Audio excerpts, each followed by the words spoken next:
Assalamualaikum warahmatullahi wabarakatuh. Perkenalkan, nama saya Resti Mutiara, NIM 2106008 dari Prodi Ilmu Ekonomi. Baiklah, saya akan menjelaskan tentang bab 8. Bab 8 yaitu tentang pertumbuhan ekonomi 2, teknologi, bukti, empiris, dan kebijakan. Dalam bab ini kita akan membahas tentang kemajuan teknologi dalam model Solo, kemudian dari teori pertumbuhan sampai data empiris pertumbuhan. Yang ketiga, kebijakan untuk mendorong pertumbuhan, mengevaluasi tingkat tabungan. Yang keempat, yaitu di luar model Solo. Kemajuan teknologi dalam model Solo. Menurut Solo, model Solo memandang kemajuan teknologi sebagai suatu kepastian dan tidak menjelaskan secara detail. Namun, model ini menunjukkan bagaimana teknologi berinteraksi dengan variabel lain dengan proses pertumbuhan ekonomi. Dalam kemajuan teknologi dalam model Solo ini, ada terjadi efisiensi tenaga kerja, di mana untuk mengakomodasikan kemajuan teknologi, fungsi produksi sekarang diubah menjadi Y sama dengan F dikali K kali L kali E, di mana Y merupakan output total, K adalah modal, dan L dikali E sama dengan pekerjaan efisien tenaga kerja.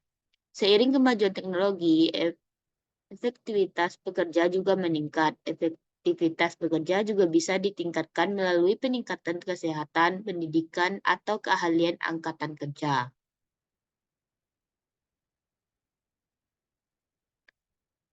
Kemudian kondisi mapan dengan kemajuan teknologi. Kemajuan teknologi mempengaruhi jumlah pekerja efektif meningkat. Dalam kurva ini dapat kita lihat di mana K disebut kondisi mapan. Pada garis yang lurus yang menyebut investasi pulang pokok, di mana karena K didefinisikan sebagai jumlah modal per pekerja efektif, kenaikan jumlah pekerja efektif karena kemajuan teknologi cenderung mengurangi K. Pada kondisi mapan, investasi SPK mengatasi dengan tepat penurunan pada K karena depresiasi, pertumbuhan populasi, dan kemajuan teknologi. Dampak yang terjadi pada kondisi mapan dengan kemajuan teknologi ini yaitu kemajuan teknologi berpotensi menjelaskan pertumbuhan yang berkelanjutan dan meningkatkan standar hidup yang berkelanjutan. Dengan memasukkan kemajuan teknologi, kriteria untuk kaidah emas juga berubah. Sekarang tingkat modal kaidah emas didefinisikan sebagai kondisi stabil yang memaksimalkan konsumsi pekerja yang efektif.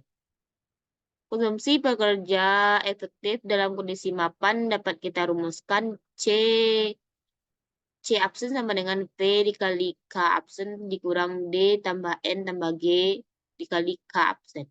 Di mana pada awalnya kita sudah membahas tentang C absen sama dengan F per K dikurang D tambah N per K. Maka yang awal ini adalah kondisi di bab pertama kita membahas tentang ini. Kemudian di bab kedua ini di sini kita menjelaskan kemajuan teknologi. Teknologi kita lambang dengan G. Kemudian konsumsi pada kondisi mapan maksimal, di mana MPK sama dengan D ditambah N ditambah G. MPK dikurang D sama dengan N tambah G. Pembahasan kedua yaitu dari teori pertumbuhan sampai data empiris pertumbuhan. Dalam teori ini kita membahas pertumbuhan berimbang. Menurut model Solo, kemajuan teknologi menyebabkan nilai banyak variabel untuk naik bersama-sama pada kondisi mapan. Sifat ini disebut pertumbuhan berimbang atau balance growth. Pada kondisi mapan, output per kapita Y per L dan persediaan modal per kerja sama dengan K per L. Keduanya tumbuh pada tingkat G, di mana G adalah teknologi, yang merupakan tingkat kemajuan teknologi. Hal ini konsisten dengan data di Amerika Serikat, di mana tingkat G telah tetap sekitar 2% secara konsisten selama 50 tahun. Kemajuan teknologi juga memiliki dampak pada harga faktor. Pertumbuhan upah real berjalan sejalan dengan tingkat kemajuan teknologi. Sementara harga sewa modal real tetap konstan. Selama 50 tahun terakhir, upah real telah meningkat sekitar 2% dan hampir sejalan dengan pertumbuhan GDP real. Namun harga sewa modal real, pendapatan modal real dibagi persediaan modal telah tetap relatif stabil. Contohnya harga petani lokal dengan pekerja memakai mesin atau teknologi. Maka gajinya akan berkurang sebesar 2% atau dibagi setengah. Kemudian kebijakan untuk mendorong pertumbuhan mengevaluasi tingkat tabungan. Tabungan masyarakat adalah selisih antara pendapatan pajak yang diterima oleh pemerintah dikurangi dengan belanja pemerintah. Pertama, di mana ketika pengeluaran pemerintah melebihi pendapat, terjadinya defisit anggaran. Ketika pengeluaran pemerintah lebih rendah daripada pendapatan, maka terjadi surplus anggaran. Tabungan swasta adalah tabungan yang dilakukan oleh rumah tangga dan perusahaan. Pada kebijakan ini, kita akan mengubah tingkat tabungan. Pertama, cara langsung pemerintah mempengaruhi tingkat tabungan adalah melalui tabungan publik. Melalui tabung publik, yaitu selisih antara pendapatan pemerintah dari pajak dan belanja yang dilakukan. Jika belanja pemerintah melebihi pendapatan, maka pemerintah akan mengalami defisit anggaran yang kemudian dapat menyebabkan kenaikan suku bunga dan penurunan investasi. Untuk mengatasi defisit anggaran, langkah yang dapat diambil adalah mengurangi pengeluaran pemerintah atau meningkatkan pajak. Mengubah tingkatan tabungan yang kedua dengan cara jika belanja pemerintah lebih rendah dari pendapatan pajak, maka pemerintah akan memiliki surplus anggaran. Surplus ini digunakan untuk melunasi hutang dan mendorong investasi. Selain itu, pemerintah juga dapat mempengaruhi tingkat tabungan melalui tabungan swasta, yaitu tabungan yang dilakukan oleh rumah tangga dan perusahaan.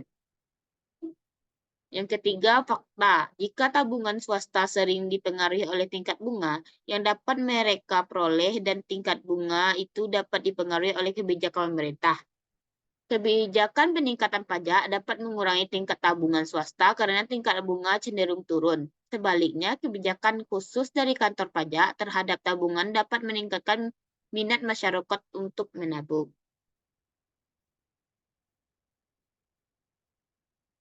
Kebijakan kedua adalah mengalokasikan investasi perekonomian. Dalam mengalokasikan investasi perekonomian, pemerintah sebaiknya menginvestasikan modalnya untuk membangun infrastruktur di bidang yang memiliki marginal product of capital atau MPK yang terbesarnya. Namun investasi juga dapat dilakukan dalam bentuk pengembangan sumber daya manusia atau SDM. Kebijakan pemerintah dalam bidang teknologi penting karena satu, mengukur eksternalitas, baik dampak positif maupun negatif, dari penggunaan teknologi pada sektor yang berbeda sangatlah sulit. Yang kedua, yaitu proses politik yang tidak sempurna, terutama ketika pemerintah mendukung pengembangan teknologi pada bidang tertentu dapat mempengaruhi pihak investor dan menjadi bagian dari pengaruh kekuasaan legislatif yang memberikan imbalan tertentu. Membangun institusi yang tepat. Negara-negara dapat memiliki tingkat produktivitas yang berbeda karena perbedaan institusi yang mengatur alokasi sumber daya yang langka. Sebagai contoh, tradisi hukum suatu negara merupakan salah satu institusi yang mempengaruhi produktivitas. Contohnya lain yaitu kualitas pemerintah dan tingkat korupsi yang ada dalam struktur politik suatu negara.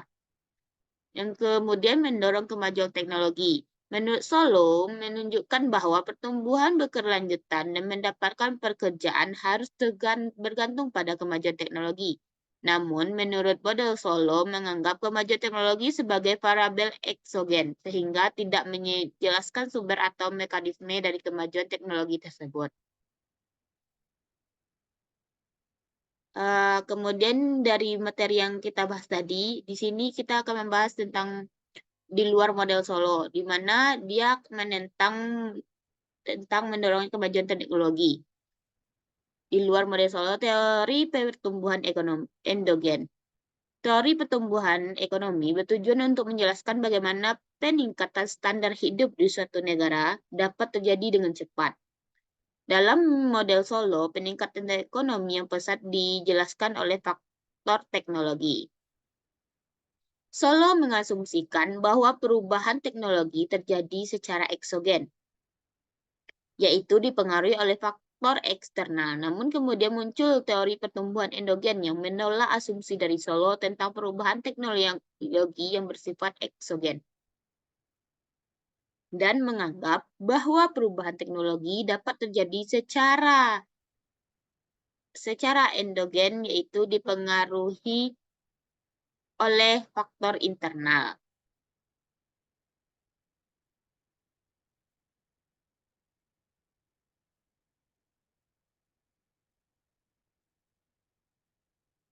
Model dasar terdapat persamaan Y sama dengan A kali K, di mana Y merupakan output, K merupakan persediaan modal, A merupakan konstanta yang mengukur jumlah output yang dihasilkan oleh setiap unit modal.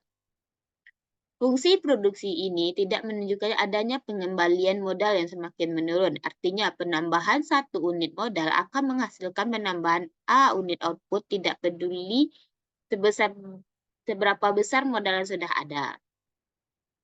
Persamaan akumulasi modal. Persamaan akumulasi modal dapat kita rumuskan dengan delta K sama dengan SY dikurang dengan depresiasi, di mana S investasi, delta perubahan persediaan modal, dan DK menentukan depresiasi. Dalam model Solo, tabungan memainkan peran penting dalam mendorong pertumbuhan ekonomi dalam jangka pendek. Tetapi pengembalian modal yang semakin menurun pada akhirnya akan mendorong perekonomian menurun kondisi papan di mana pertumbuhan hanya bergantung pada kemajuan teknologi eksogen. Di sisi lain, dalam model pertumbuhan endogen, tabungan dan investasi dapat mendorong pertumbuhan ekonomi yang berkelanjutan. Penelitian dan pengembangan mikroekonomi. Teori pertumbuhan endogen membantu kita memahami bagaimana proses teknologi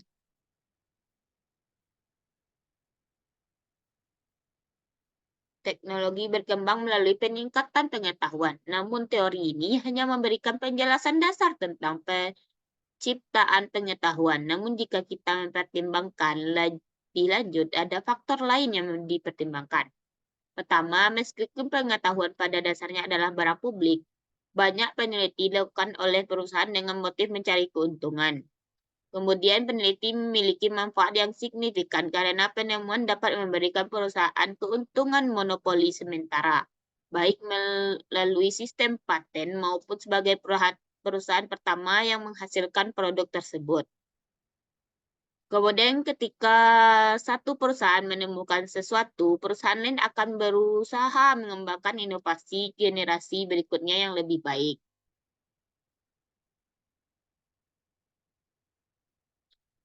Pertumbuhan ekonomi sebagai proses pengerasan kreatif, penggerakan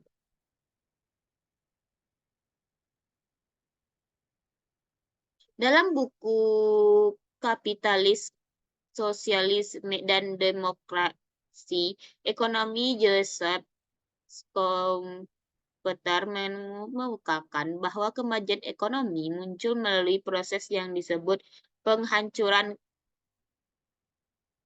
kreatif. Proses ini didorong oleh para pengusaha yang memiliki ide-ide baru untuk produk baru, cara baru, dan produksi dan inovasi lainnya. Dengan adanya penemuan baru, seorang pengusaha yang memasarkan produk tersebut akan mendapatkan sejumlah tingkat monopoli. Tingkat monopoli ini menjadi motivasi bagi pengusaha karena monopoli berarti keuntungan yang besar.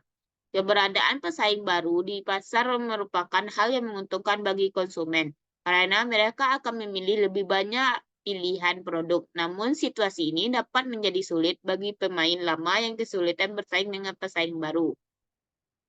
Jika mereka tidak siap, mereka dapat bersingkir dari persaingan. Seiring berjalannya waktu, proses ini akan terulang kembali.